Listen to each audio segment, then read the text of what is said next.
The Deb has finally made its debut. Sort of. The coming-of-age musical, which has been caught in the middle of a bare-knuckled brawl between director Rebel Wilson and a trio of producers, screened for a select group of industry figures at WME's offices in Beverly Hills on Monday afternoon. Wilson was in attendance for the screening, which was described as an intimate private event in an invitation. Before the screening, the Pitch Perfect star made a quick speech thanking everyone for showing up and urged guests to laugh and cry and feel anything they wanted.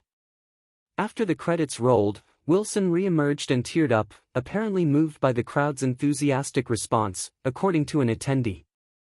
Among the guests were fellow Aussie directors Philip Noyce and Sophia Banks as well as reps from Netflix and Universal.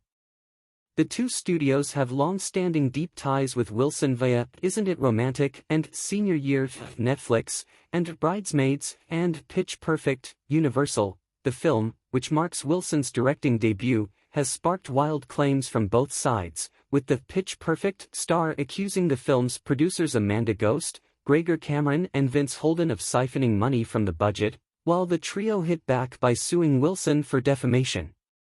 Wilson additionally claimed in a social media post that Ghost, who is married to Cameron, sexually harassed one of the film's young stars during production.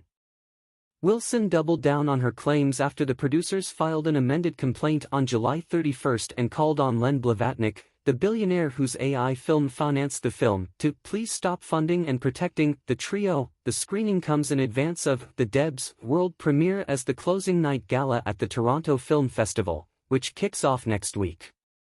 Without a distributor in place, The Deb will be looking for a home and will be shopped by WME beginning on September 9, when press and industry screenings begin on the ground at the festival. WME also reps Wilson as an actor and director. Despite the infighting, The Deb is expected to be one of TIFF's hot sales titles. The September 15 premiere at Roy Thomson Hall, a 1,750-seat venue, has already sold out.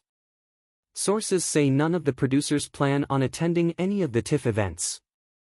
While the WME screening was kept under wraps, the battle between Wilson and the producers has been anything but low-key, with Wilson taking issue with AI's aggressive defense.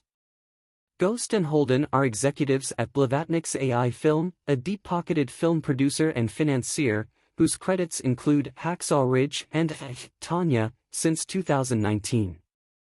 Clearly these recent press articles and constant retaliations against me for speaking the truth on my small Australian movie are false.